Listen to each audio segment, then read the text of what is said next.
Welcome to JonGetsGames. Today I'll be reviewing Evolution. This is a tableau building game of survival of the fittest, as you use tactical card play to adapt to the different species on the board and the changing food supply. First I'll go over the rules, and then I'll jump into my review. Alright, so how do we play Evolution? At the beginning of the game, each player starts with one species, which is denoted by this little tracker here. We can see that it's a very tiny species because it's got a body size of 1, and we see that there are almost none of them because it has a population size of 1. Each player also begins the game with 4 cards because at the beginning of each turn, you draw 3 cards plus 1 for each species that you have. Now, each player is going to pick 1 card from their hand and they're going to put it face down in the middle of the table on this watering hole tile here. It's got a really pretty side, but for the sake of this video, let's do the easier to read side. So that means if I take this card here and I put it face down, later in the turn, this card is going to put 3 food on the watering hole. Each card on this spot is going to add food to it, but we won't reveal that until all the actions have been completed. Once everybody's put a card on the watering hole, we move on to the action phase.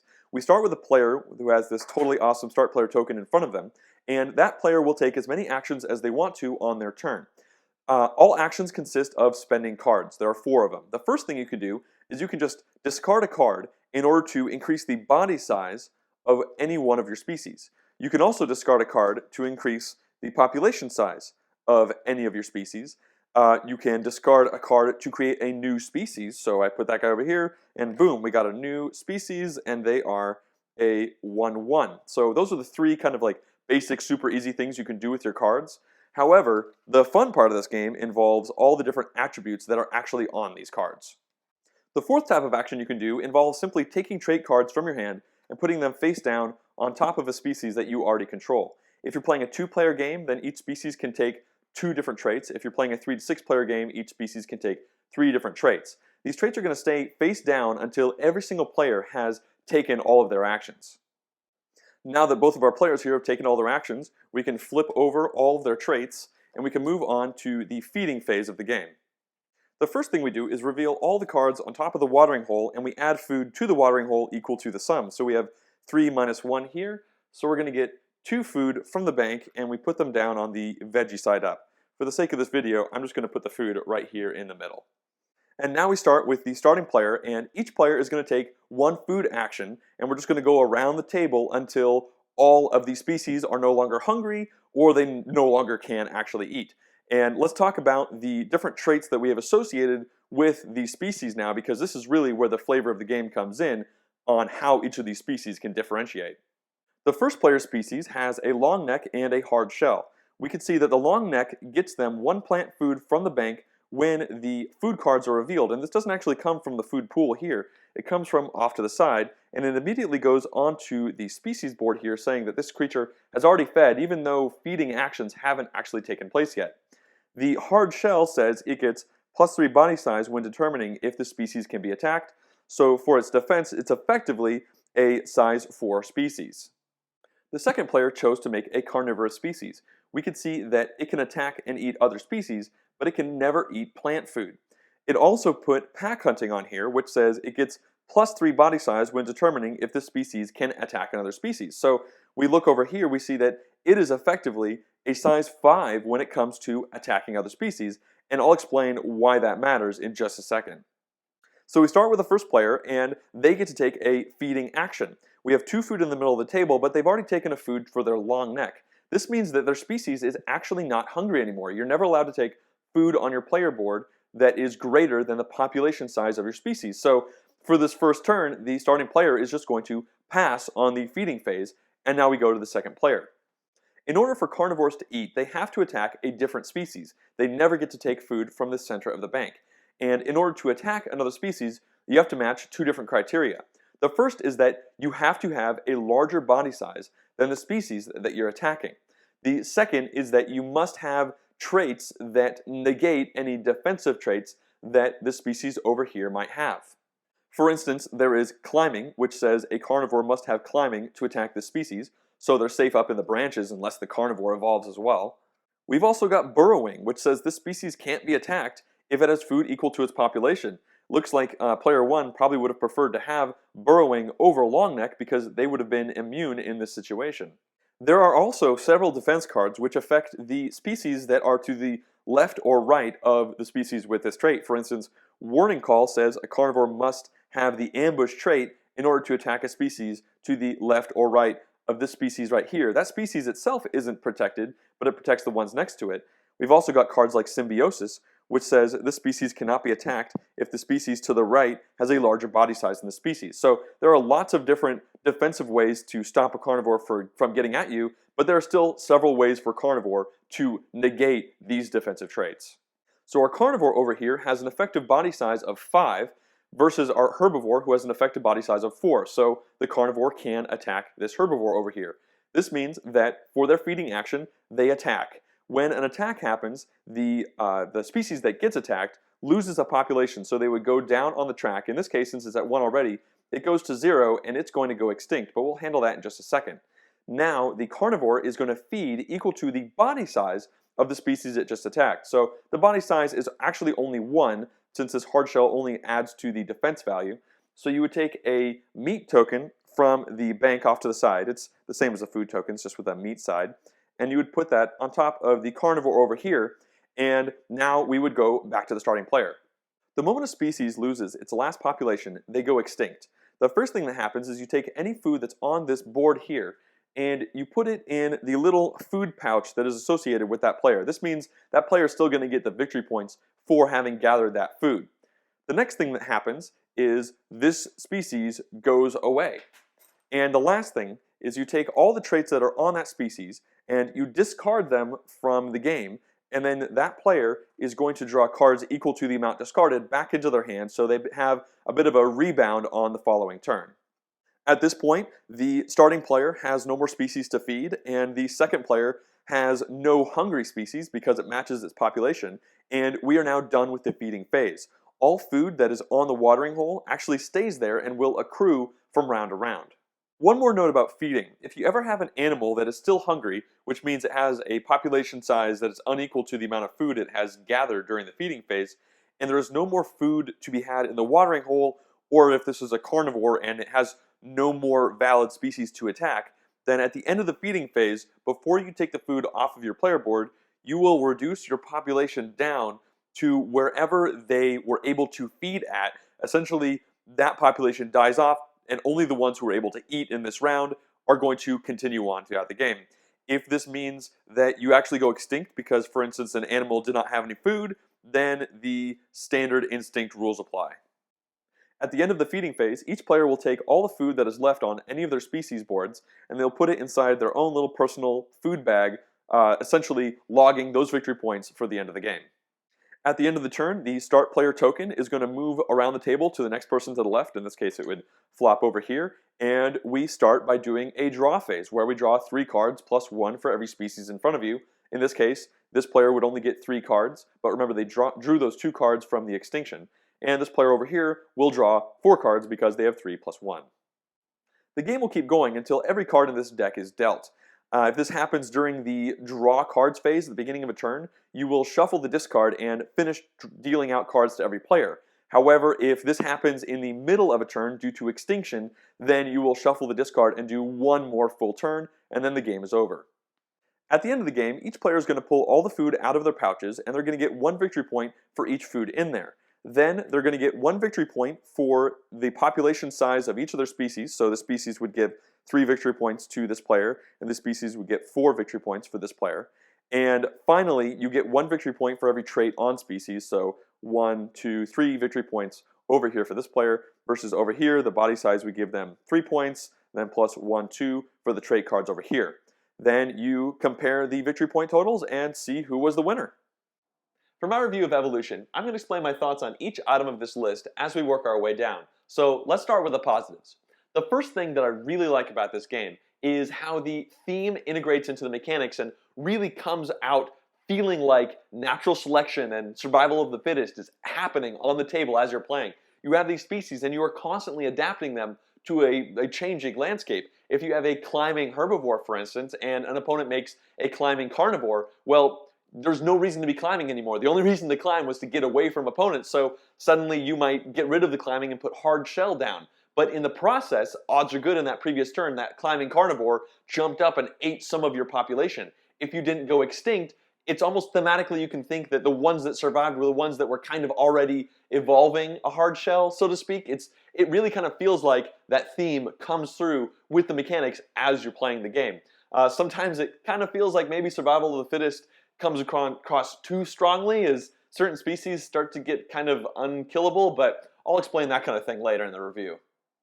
The second positive is I love the mechanic of having a hand of cards and getting as many actions as you want, just figuring out the puzzle of what the best thing to do with your hand is. And you mix that in with this game with playing cards down, face down, until everyone has taken all their actions. So you have imperfect information. You have some idea. You could see that an opponent put down one card and they increase their body size in the first turn, and you're thinking, the only reason they do that is if that face down card was a carnivore so that they could attack somebody. So now you're automatically thinking about maybe going defensive because you're kind of hedging your bets that that probably is a carnivore. And there's lots of that thinking that I really enjoy, seeing how many face down cards people have played, what cards, how many cards people discarded to increase population or body size, can really be tells as to what that species is going to become, but you don't know. So you have to play with that imperfect information and do the best you can with your hand, and I just really like that mechanism. The third positive is I have to highlight how amazing the art and production quality are in this game. Every single card you play down has this gorgeous piece of art. The front of the box has this vibrant, amazing scene. It makes me want to put it like this on top of my board gaming shelf instead of like this. Unfortunately, I have to do it like this to save space, but I want to just put this out there and just leave it like that for the whole game. The design of the game is also very good in that as you're playing, you have these little species player boards, and those might not be the prettiest things in the world, but they get the idea across very easily. You can look around the table and get a very good idea of where the species are and how they're doing just through the design of those pieces. Unfortunately, the text on the cards is a little small, but every player gets a very extensive player aid that has all the card information on the back, and it's got some turn order stuff on the front. Also, every single player aid has a scientific names section, which is actually different between the player aids, and it lets you name the creatures you have based on the traits. So you could say, oh, if I have an intelligent carnivore, I could call it it's my smarty nom nom. It's going to be attacking your Flocka Digger. And you could just, it's kind of fun to be able to just talk about those kind of things as well. So the art and production quality, super top notch. Really, really love the look of this game on the table. The first neutral point I want to talk about has to do with how impactful that starting player token is and how little control players have over it. In fact, zero control. It starts with a random player at the beginning of the game, and it just moves clockwise once after every single turn. But it has very big impacts on gameplay. Two of them in particular. The first is that starting player is really in the dark when it comes to playing their actions out. They have not seen anyone else play any traits. They haven't seen anyone else play any body size or anything like that, so they don't know what's going to happen, and they're at a disadvantage there. The flip side to that is that they get to feed first, which means they might have a species not go extinct when someone else's might because there's not enough food in the watering hole, or even just that first food might activate an ability that is on that creature that would make it invulnerable. I wish there was an advanced variant that would cause the starting player token to move differently than clockwise. For instance, maybe have it always go to the player who has the strongest or the largest species or the most species, and then have feeding always start with the person with the least species. That kind of thing to try and balance out a couple of the concerns I'm going to talk about in just a little bit. But I just feel like there is room for slightly more interesting mechanic when it comes to that starting player token. The second neutral point has to do with large carnivorous creatures, and specifically the pack hunting card. That card gives the creature +3 body size when trying to figure out if it can attack anyone else. And this card alone versus any other trait, in my opinion, in the game, is super powerful early game. As a first turn play, playing a carnivore card down and then a pack hunting card, there is nothing that anyone can do to defend against that. Well, they could have a hard shell. If they don't have the hard shell, which also gives +3 to defense, there's really nothing that anyone can do about it. It seems like the best defense is to be not the best target, like hope that someone else's species is going to get attacked by that pack hunting creature, but it's going to eat somebody. And it's probably going to be effective for several rounds. And the biggest problem I have with that is that it launches that carnivore to the state where it is never going to die. It often becomes like a 6/6 beast that just kills things throughout the whole game. And I feel like that accelerated jump into being so powerful with the pack hunting card is the problem. If that pack hunting card wasn't there, that carnivore might actually have a die out at some point because it couldn't quite eat something. I feel like once a creature gets to a certain size, and this isn't just carnivores, this has to do with herbivores as well. Once they get to a certain size, they kind of become unkillable.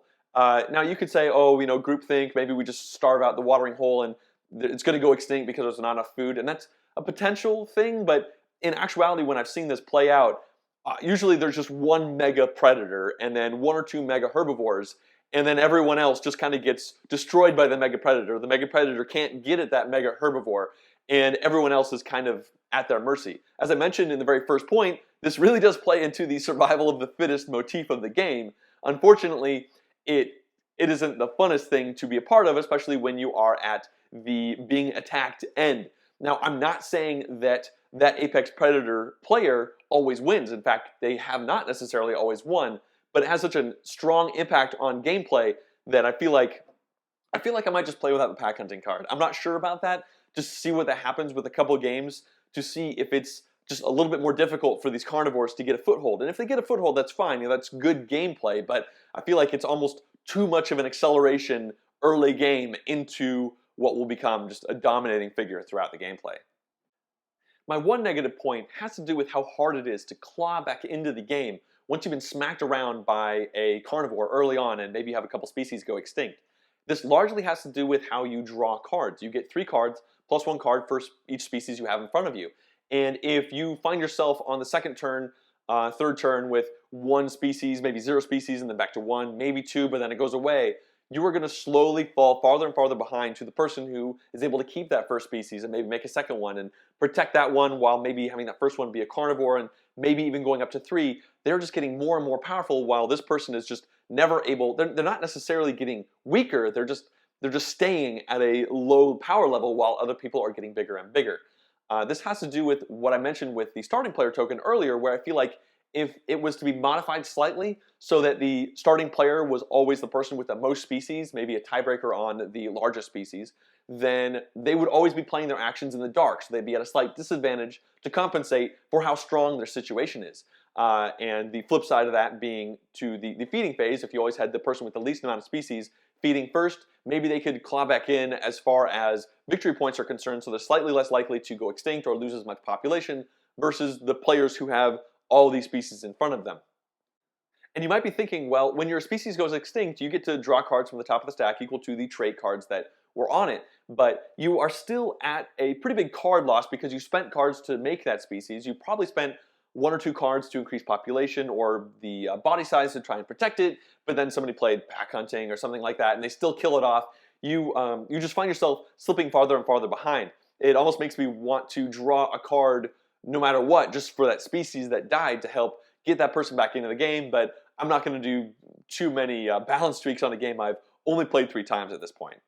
And so far, this has been the only aspect of the game that's kind of brought down my enjoyment as I'm playing it.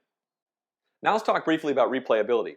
The game comes with 17 trait cards, it's 18 if you happen to have backed the Kickstarter, and that seems like quite a variety, and it is. However, many of them are quite situational, and many of them being very powerful kind of all the time with some very obvious synergies where I've already started to see creatures come out from game to game that look very similar. That being said, replayability is going to be fueled by the adaptive nature of the theme and the game because you're not just going to want to make this one super thing and it's always going to be great every single game. You're constantly adapting to how much food's in the watering hole, what are the carnivores looking like. If you're the carnivore, what are those herbivores looking like with their defenses? So certain cards are going to look better or worse in your hand based on the game state, and I think that's going to give this game a lot of replayability. Now let's talk player count.